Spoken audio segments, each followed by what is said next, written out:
TvP between Stats and FanTaSy. FanTaSy spawns top right, and Stats will be spawning in bottom left.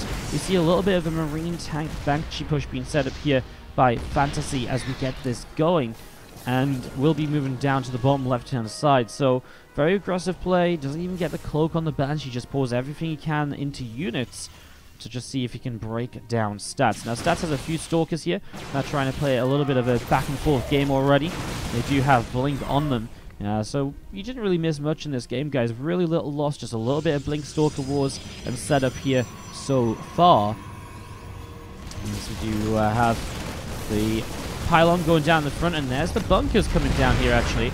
The shield battery is still going to be powered, but is going to get taken down by the tank fire, and it kind of feels like Stats has just let FanTaSy get in position. That Immortal taking a lot of shots already. The Stalker's going to blink in from two different angles, though. The tanks are going to destroy those Stalkers in the back. Remember, if the Stalkers go down, then the Banshees will just kill off everything else afterwards. Tanks go down as well, but there's still a Cyclone that remains. Again, the Banshees, man, they're doing a lot of damage to this Immortal, and now we see extra Stalkers warping in and blinking forwards. FanTaSy trying to get whatever he can forwards, but the Immortal's going to pick off that Cyclone, and the Stalkers blink in for the Banshee. One single Marine in the bunker is probably not going to do this against double Immortal, and FanTaSy is going to be held off in this early aggression. Observer pulling back out in towards the center as we see the 4 SCVs killed. Obviously they were coming in towards the, with the push.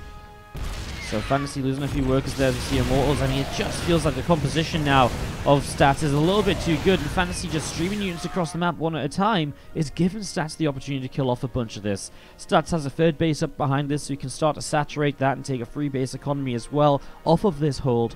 And it is a very good hold in general, as we're now going to be seeing Stalkers, Immortals heading to the top right-hand side, and FanTaSy just pulling back with everything to set back up in the natural. A couple of extra barracks coming down, as we see the Raven on the way out here as well from FanTaSy. So, I mean, he's going to try his best to hold on, but it's still going to be tough. I mean, there's not a lot here. If you can blink in and get rid of these tanks super fast, and I guess the third tank makes that more difficult. Observer will go and have a look, so Stats can judge whether he thinks he can press forwards or not. Two Immortals here. The Stalkers obviously sat around. They blink forwards there. Probes just transferring over to the third. And back at home, 5 extra gates. We see the Templar Archives 1-1 is finishing up. He's going to get the Stalkers to blink up in towards the main base, having the Observer in position. I love that as well. Pulls the Observer away because he knows the potential of a scan, because obviously FanTaSy should know there's an Observer there, otherwise how did you get high ground vision? So, nice little pullback from Stats. Just a little bit of awareness about what the Terran is likely to do. Because the Banshee will show up in the third base for 4 SCV kills, 4 probe kills, sorry. So FanTaSy able to show up with that Banshee and get some damage there as well. Stalkers from Stats back out in towards the center. As you see 1-1 upgrades, Stimpack all coming through. FanTaSy transitioning through to the rest of his bio play. Even has a spare tech lab to throw racks onto a little bit later on. Marines and tanks from FanTaSy continue to stream down to the low ground, as we do have the Banshee in the main base has been cleaned up just now by the 4 Stalkers. And yeah, I mean, FanTaSy's ready to take a third base. It's just a matter of can he hold that, because that's when he's going to start spreading out a lot more. Has to hold a low ground position rather than upper ramp. And Stats is starting to get high tempo up. He's got 4 of them. I imagine they are going to go into the Warp Prism. I'd imagine that Warp Prism is going to be trying to get them into a flanking position to drop into a whole bunch of Marines. Just make it a bit of a surprise as well, because if you only see 4 Templar, well, if they're in the Prism and you scan, then you actually don't know he has high Templar necessarily. It's very hard to judge that. And so that's what Stats will do here, because if you scan this on, you're like, oh cool, still no splash damage, right? You have to be aware of the potential of high Templar in the Prism. You have to be ready to react to that, but obviously not known from the get-go makes that much more of a kind of crisis management moment rather than a I'm prepared for this, let's do what I usually do sort of thing. So that's quite important to keep in mind there, and I think those high Templar could be absolutely critical for Stats in the upcoming fight. Now he does warp in 2 more as well. We'll see if these stay as high Templar become an Archon. Honestly, I wouldn't even mind these kind of staying behind for defense on the third base, because it is that sort of timing where upgrades are coming in. You know, it's the time for the Terran to start dropping around. We do see FanTaSy is building up a couple of ghosts, so as he scans the natural, doesn't actually see too much. Yeah, but again, a couple of ghosts, probably looking for an SCV pull more than anything, right? If he gets a couple of ghosts up, he's got 1-1 but no armory for 2-2. It feels like an SCV pull, And there is the SCV pull. So SCVs are being pulled from the main and the natural. It's going to be one big push here from FanTaSy to try and make this happen. However, you don't usually see SCV pulls against Storm. The SCV pulls are usually against Colossus play, and they're timed out before Storm is done, because Storm is very good at just cleaning up those SCVs. It's a blink forwards, extra Storms coming down, the Warp Prism High Templars already putting themselves to work. And well, I mean, this is just a crushing defeat for FanTaSy. He gets engaged in the middle of the map, he's not sieged up, he's not ready for the fight at all, and Stats will grab game number 1, no problem at all here. So Stats goes. Is up a game against Sue. He plays the winner of this series. T-Rai, Ragnarok, and Alive Gumiho both underway. I mean, everything's underway. We don't actually have any other results in just yet, though.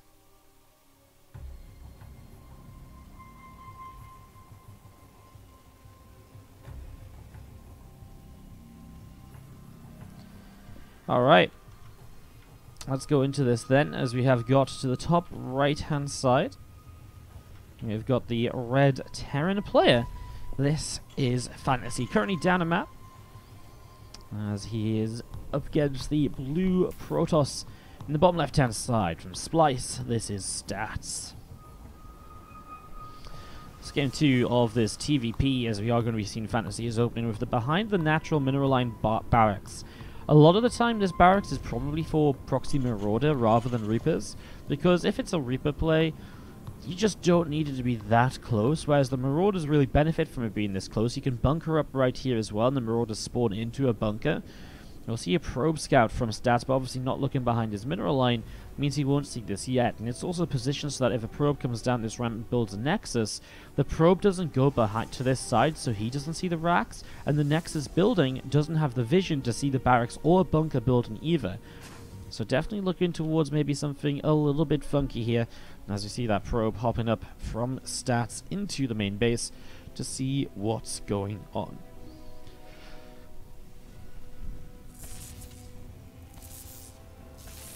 It's going to be nibbling away at a couple of those SCVs. That probe already being a little bit of a nuisance.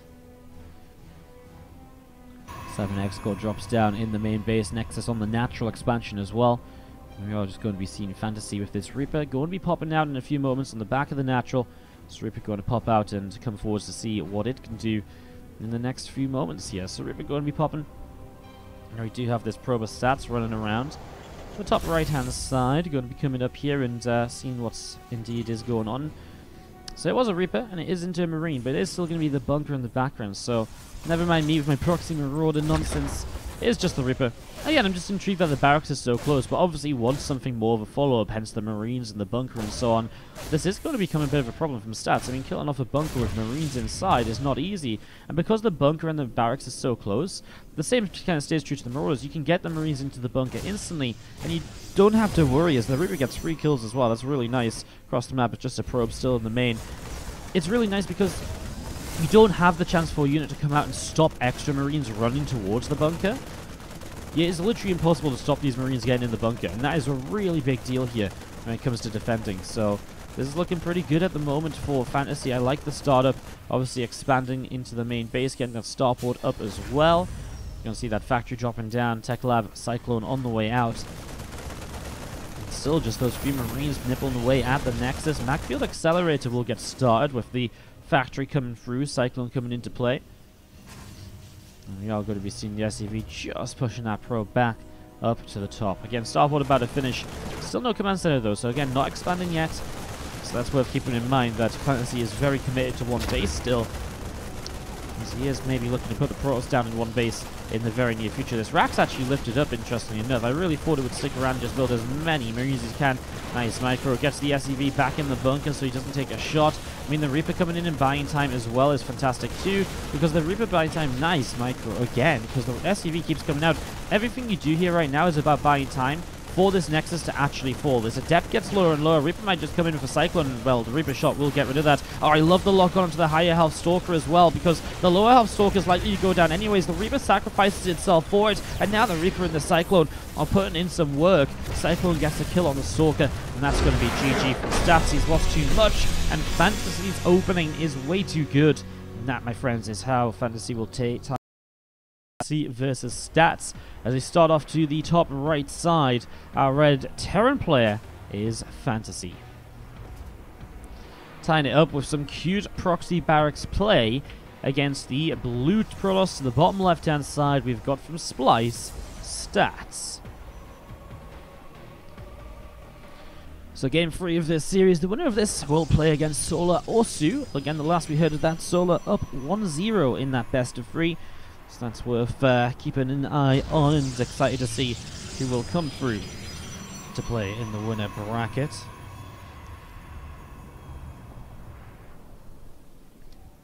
Panzer drops down on the natural expansion here from FanTaSy, so he gets that going as well.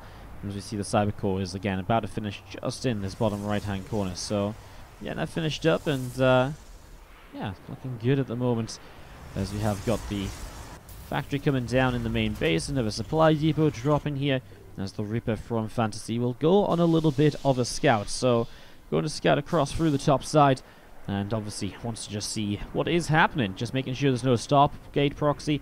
And obviously when he gets to the bottom left hand side of the map, he'll try and pick up some information here as well. So Reaper on a good little bit of a scout at the moment. I like it. Looks like he's going to be fairly successful in picking up information. So looks pretty good, right? As this Reaper continues still down the bottom right, really stretching himself to see what's going on. Now his command center is going to be finishing in a moment or two. Reaper is going to be heading out still, and well, again, still just looking to see what's up. I mean, it's very rare that a Protoss player stays so defensive with their first adapt, and doesn't really do anything at all here. No attempt to slow down the command center, no attempt to come out on the map at all. Reaper pulls back away as the two adepts just sat at the front, and the first Oracle will now get started. So Oracle are going to be chrono boosted here as we see the third CC from FanTaSy. So there you go, we know his game plan. Very fast triple command center, very fast economy build up. And with that fast economy build up, you're not really looking to apply that much pressure as the Terran player. You're going to be missing the starport and so on, but you're really looking to try and stay on par with the Protoss economy, which usually does take a bit of a lead, a bit of a jump, especially because of how fast they are able to get their third Nexus up most of the time. So already FanTaSy putting himself into a fairly decent position here to get going, as that Cyclone locks onto the Oracle, is going to push that out into the middle of the map as well. And as we do have two more gateways dropping in the back of the natural expansion. Reaper coming in to the top right hand side, so FanTaSy moving up there, and just keeping the Reaper alive is nice. I mean, first Oracle shows up, and a couple of Marines are here to help push it away. It does take some damage, and this Cyclone was there to try and deflect it as well. A couple of SCVs is not bad though. It's the first losses of the game. Reaper's just been struggling, because where do you send the Reaper to actually get information right now? It's tough to jump up because of the fact that this is a wall off here. So you actually have to go really deep towards the natural to then get up to the high ground. So the Reaper's actually very limited in what it can see. I love Stats, by the way. His units, or his production I should say, is absolutely completely spread out. Stargate in the top right, unit gateways down here, gateways over in the back of the natural. It makes it very difficult for FanTaSy to figure out what's going on with a single scan. On a map that has a main base as large as Automaton, and the natural fairly spread out as well, you may as well make use of this. You know, you may as well, you know, take your advantage and run with it, because it can just be the difference between figuring out what's going on sometimes. And, yeah. Two Oracles and two Phoenix coming over towards the right. You'll see the rack's going to drop down on the reactors. The Cyclone locking on is going to be able to push that Phoenix away. Again, Stimpack is starting up in the Twilight Council, and the Forge dropping down now from Stats as well. So getting that set up to go. Again, just going to be seeing the Phoenix and the Oracles. Also just gathering up out in the center. And again, the Reaper and the Cyclones waiting to see what's up, as these Adepts from Stats will start to shade forwards. So they're going to be shading towards the upper right-hand side. 1-1 upgrades from FanTaSy on the way up at the moment. So getting that 1-1 up and running. Again, there's a few units from Stats wanting to maybe move in towards the main base, but not really finding the opportunity to. I mean, this amount of Adepts, though, it is going to be a fairly aggressive push in. The Phoenix are going to grab the two Cyclones. I mean, okay, Phoenix grabs one of them. The Cyclones going to get taken down by the other Phoenix. I mean, Marines come down to the low ground as the Adepts shade in, and FanTaSy does not have a bunker. He does not have any sort of wall off. and now the Oracles are going huge. Marines will continue to drop, and in fact every Marine will go down here, and FanTaSy is going to die just like that. The SCVs will keep on dropping, disappearing from existence as there is nothing left to defend. I mean, this entire natural mineral line is ransacked, 21 workers killed. FanTaSy's attempt to go into a fast free base, well, just need to be a bit safer with it. I mean, a bunker does wonders here. The Cyclone's just too far forwards, caught out of position by the Phoenix. I mean, imagine what you'd have to set, what you do if you have a bunker, 2 Cyclones behind it, and the tank behind it as well. Completely different situation. Instead, obviously, I mean, the Phoenix just take down all of the critical units super quickly. The Oracle's helping out with that, and now FanTaSy is, well, going to go for that FanTaSy GG timing as we see Engineering Bay number 1 going down. Engineering Bay number 2 is taking some shots as well. This truly is looking to be a little bit over very shortly as the Widow Mine from FanTaSy burrows up just to the side here. And again, those bio units of FanTaSy gathering up together as well. Combat shields popping in. Charge finishing up. And FanTaSy ready to go. Forge and a Robo facility on the way up here from Stats. We see the Blink upgrade on the way out from Stats as well. So Chrono boosting that. Getting that set up as the +2 armor coming in on the Forge as well. 6 Zealots being warped in. I mean, Stats doesn't really need to transition into much. He just needs to keep doing what he's doing. FanTaSy's army right now is good, of course, but when you're sitting at a third of the worker count of your opponent, you are so far away from actually being able to maintain that army. It's nigh on impossible. Now, obviously, there's triple CC, and we've seen miracles happen before. Mules are pretty good, sure, and SCVs can rebuild pretty fast, but FanTaSy is not rebuilding SCVs. He is building pure army, hoping that somehow this one push from him will maybe end this game. And that's where Stats, I guess, is right to maybe set up into a couple Archons, sit back a little bit, because realistically, I mean, it's just what he was going to do anyways, though, still. It's just the right set of units to deal with a big push. And again, I look at this army, I mean, Stats just has to trade reasonably well, because then reinforcements should overrun FanTaSy, with how little FanTaSy has to reinforce himself. Revelation is in play, is going to be seen as a Revelation in all of the Widow Mines. Okay, I mean, you killed the Oracle. That'd be nice if you weren't in a life or death situation already. Charges on the Zealots as the Prism will go over to the right-hand side, take a few of those to the main. That really forces FanTaSy into even more of an all-in position because, well, then his reinforcements are going to get picked off. He's going to have to send units back. He's just going to be even more split up than he already is. The Medivacs will load up here. Avoids the Oracle, so isn't seen as he heads towards the main, but Stalkers are about to have Blink, so they can Blink underneath these Medivacs and maybe pick them off as they enter the base. He's going to have Blink bang on time to Blink underneath. Oh, well, he's going to kill one of the Medivacs anyways. FanTaSy was not unloading on time. Oh my god. Well, that's an absolute massacre right here, guys. Zealots in the main base as well are doing a fantastic job. A few of these units got unloaded, but reality is it's not going to do enough. And FanTaSy now with the main army trying to press forwards as well, but unlikely to really get enough done here as well. As man, still is, I mean, that Marine gets saved for a while by the Medivacs. Here's the main fight kicking off. I say the main fight, it feels like just another small harassment squad, but it's all FanTaSy has left as GG is called, and that is going to be Stats taking